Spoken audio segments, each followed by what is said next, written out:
Hej og sammen og velkommen til den her video. I dag kommer jeg til at spille sammen med min storebror.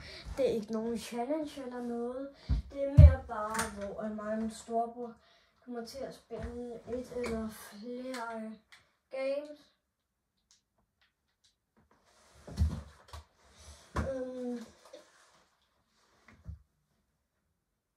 Og den første episode af Fortnite her på min kanal var måske lidt overdrevet, men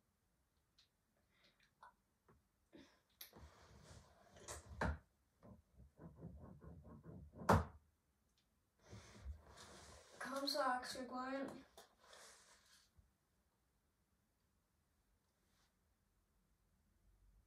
Nå, det glemte jeg. Jeg åbner lige døren.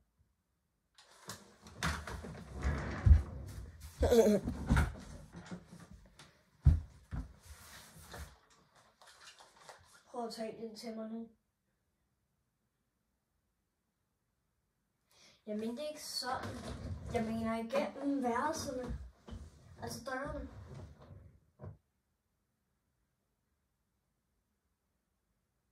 Har du en lukket eller åben dør? Nå, det tjekker lige.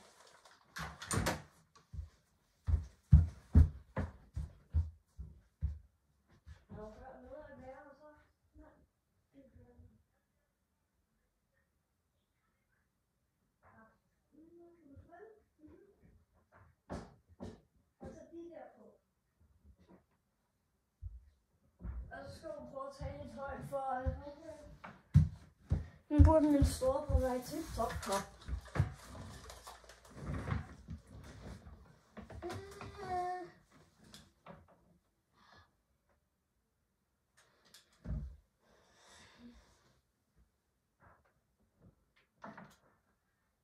Det er jo snart jul, så.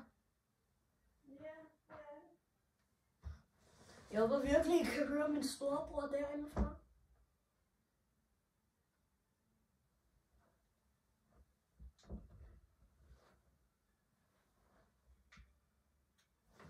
Juice WRLD. Jeg har egentlig aldrig kendt ham. Har du ikke? Nej. Han er en af de bedste rappere nogensinde, men han døde i 2019. Var det ham der blev skudt? Nej, det var en af dem.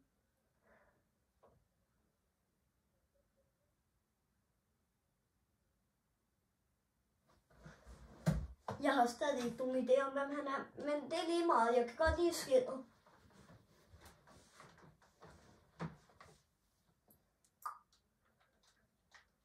Og vi regner med et win.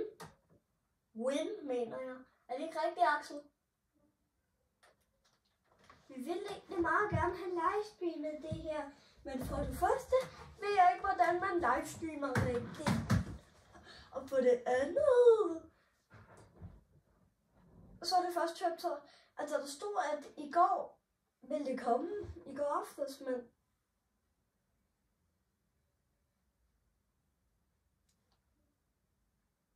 Men det er først åbenbart den 1. december.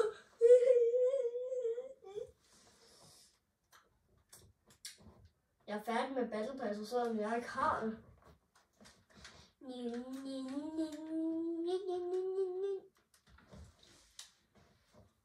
Kom nu. Tak. Altså. Hvor uforskammet.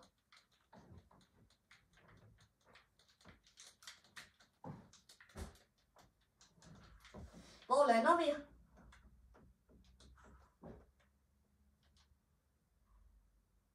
Jeg kigger lige.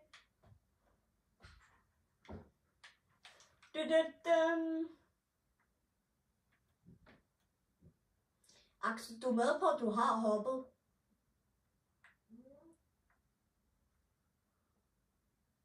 Hvor gør Sille?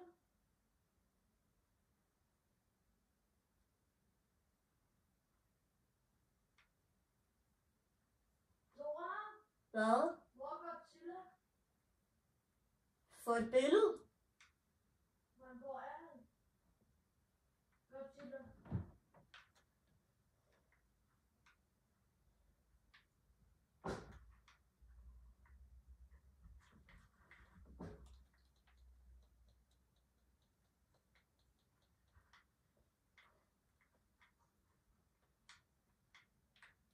Må jeg ikke få den der chest?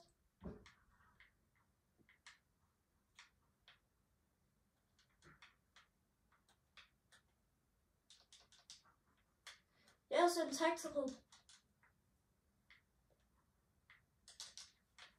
Jeg kommer.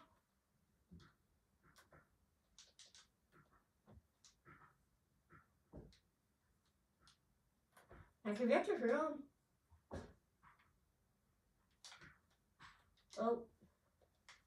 Gider godt at lade være at skyde mig.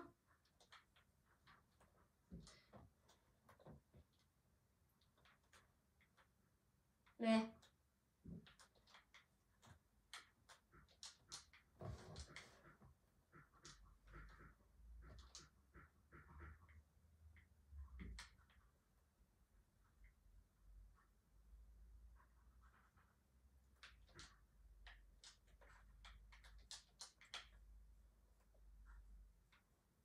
Jeg hører nogen. Jeg har lukket en af dem.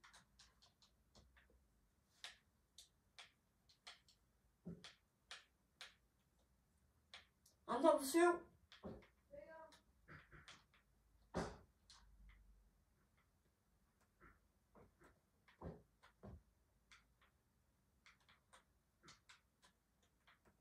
Vil du have den? Ja, meget gerne. Jeg har ikke nogen skud til den, okay? Du har ikke noget hvad? Jeg har ikke nogen skud til den, okay? Okay. Eller skal jeg beholde min tactical?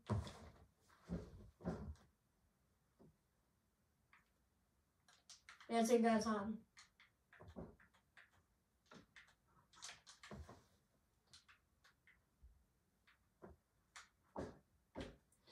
Endelig fik jeg sådan en her gun.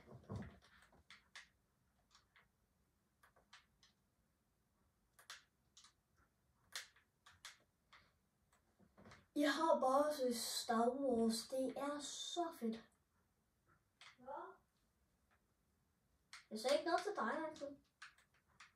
Hvad sagde du så? Jeg sagde, jeg har bare også Star Wars. Det er så fedt.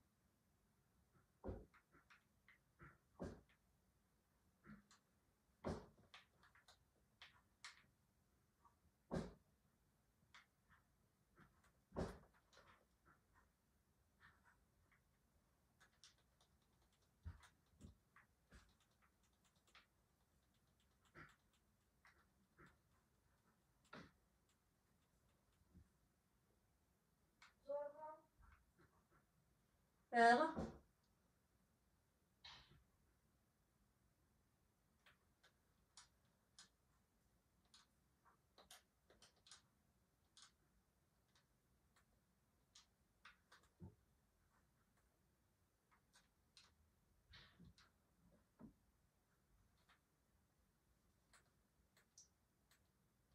Må jeg få den?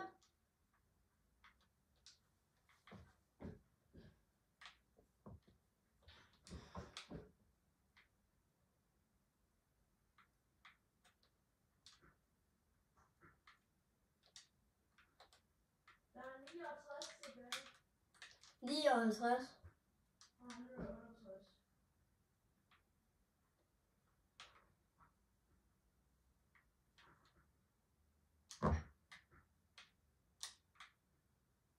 Vent på mig, må jeg køre? Må jeg køre? Ja. Ryk dig.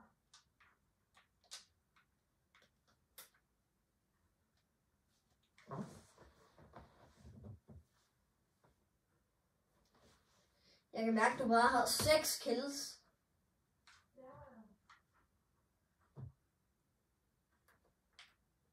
Så, der var loot til dig. Hvad er det for noget loot? You got to be kidding me.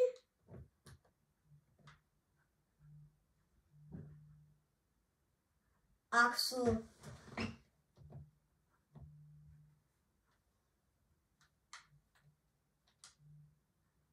Axel, lad nu være med at have det sjovt.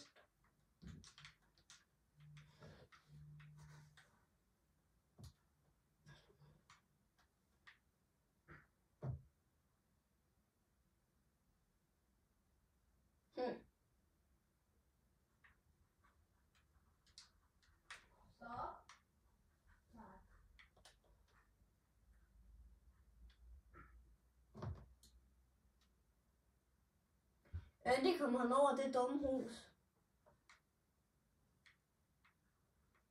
Har der været nogen?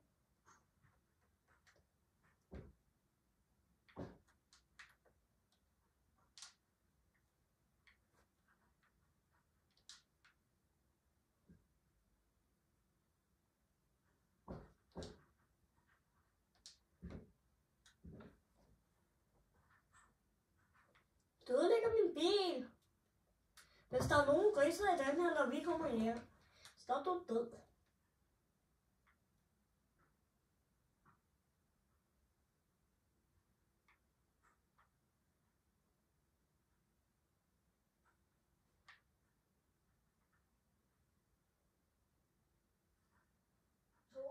Hvad?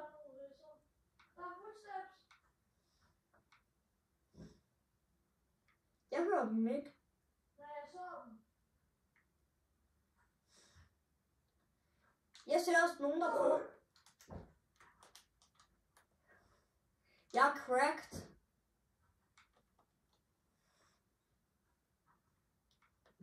Er det dig?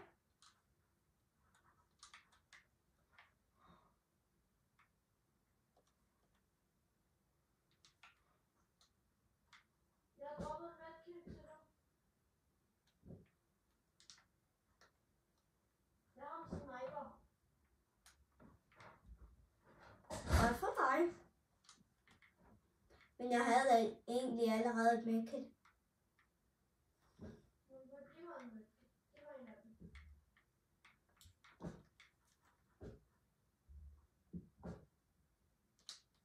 Nej, lad mig køre.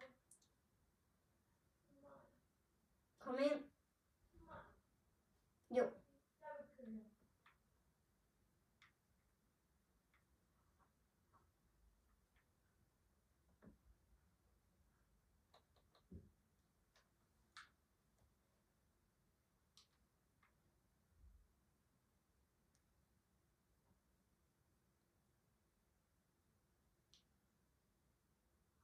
Tora, du spiller vores brændstof. Hej, Axel, jeg skulle køre. Og så jeg spiller vores brændstof.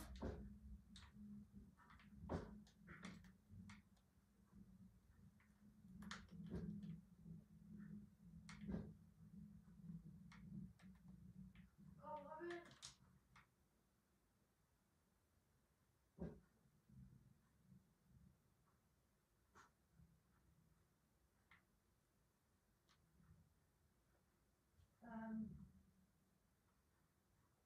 Det var dumt.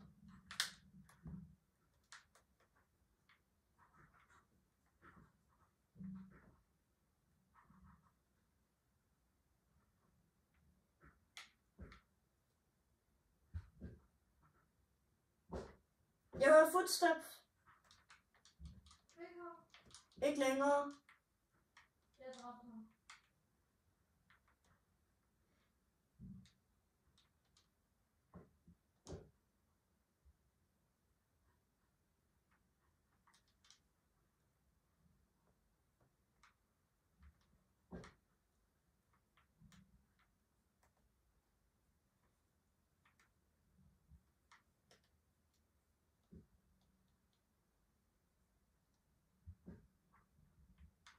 Kan du holde på medkit?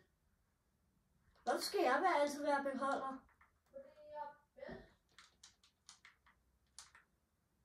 Bitch. Ja, jeg kan få så mange kills. Hvis du bare holder.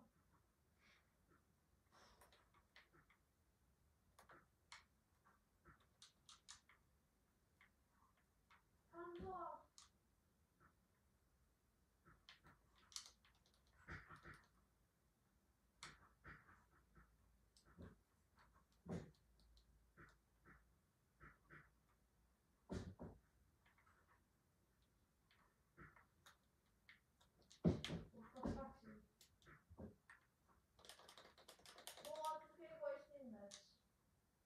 Jeg waster den ikke. Se Axel, jeg dropper medkittet. Så taber vi bare. du lige skudt efter? Så hop ned i bilen. Kør. Det er ikke et sikkert sted. Vi skal dræbe den. Kom. Hvis jeg bliver skudt efter en til gang, så bruger jeg min mats.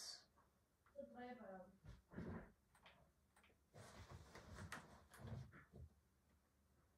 Kom, vi rifter, tror. Nej, der er nogen. No scope. Bagfra. Ikke ham. Der er nogen der. Kan jeg ellers ikke se nogen.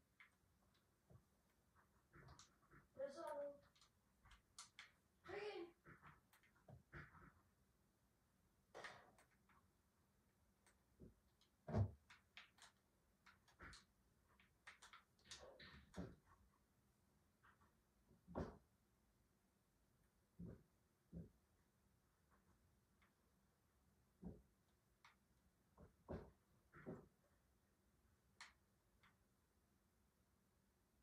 Hvor er hans teammate? Det ved jeg ikke. Der er en helikopter.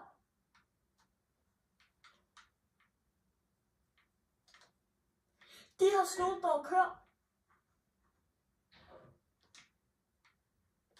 Hvorfor er det så lige lavet? Bare kør.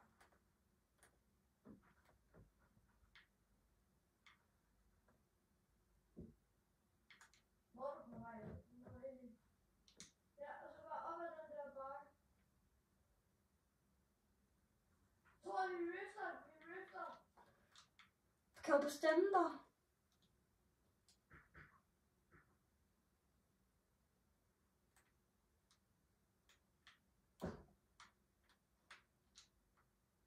Se, jeg kan se nogen.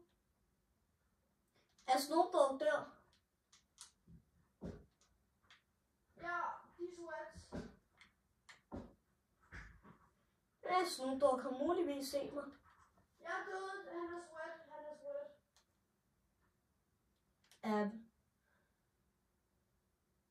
Jeg kan ikke se noget her. Det er nok vores sidste kamp, Ja.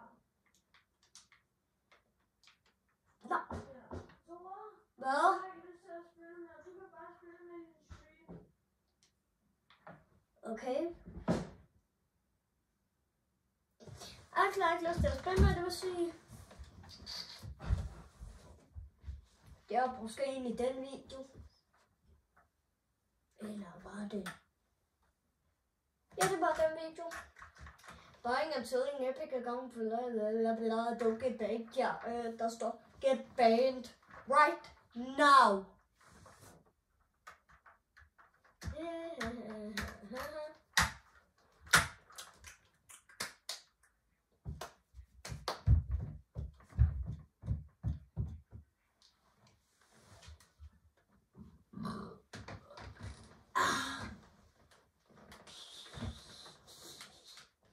Altså hvis man bare har det her.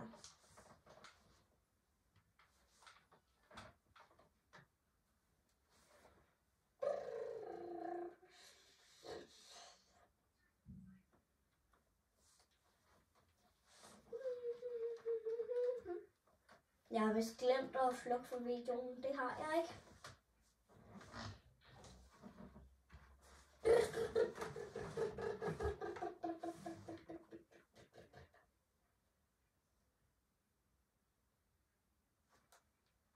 Det kan jeg godt lide.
Prøv at kigge her.